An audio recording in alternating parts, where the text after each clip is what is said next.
పుణ్యక్షేత్రాల్లో కూడా బెదిరించి డబ్బులు వసూలు చేస్తున్నారంటూ అఖిలప్రియ మీదన సాక్షి ఒక కథనాన్ని ప్రొజెక్ట్ చేసుకొచ్చింది. దేశంలో ప్రముఖ పుణ్యక్షేత్ర అహోబిలంలో బీటాక్స్ కోసం పచ్చముఠాల అరాచకాలకు తెగబడుతున్నాయి. అక్రమ వసూలకు పాల్పడుతున్న అధికార పార్టీ నేతలు లాడ్జీలు సత్రాల నిర్వాహకులను కప్పం కట్టాలంటూ వేధిస్తున్నారు.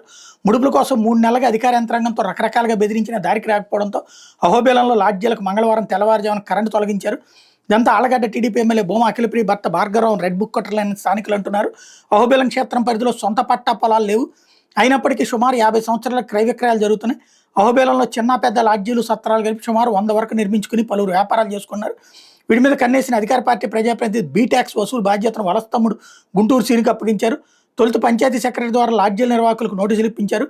ఎప్పుడో 20 ఏళ్ల క్రితం నిర్మించుకున్నటువంటి తమకు ఇప్పుడు నోటీసులు ఏమిటని వాళ్ళు తెలబోవడంతో అన్న దగ్గరికి వెళ్ళి బీటాక్స్ గురించి మాట్లాడుకోవాలని సలహా ఇచ్చారు. అయినా దారికి రాకపోవడంతో అధికారులతో సర్వే చేయించారు. అహోబిలంలో ఒక్కో లాడ్జీ నుంచి 10 లక్షల నుంచి 50 లక్షల వరకు వసూలు చేయొచ్చని బీ గ్యాంగ్ భావించింది. అయితే ఎంత బెదిరించినా దారికి రాకపోవడంతో లాడ్జీలకు కరెంటు కట్ చేయాలని అధికారుల మీద ఒత్తిడి తెచ్చారు.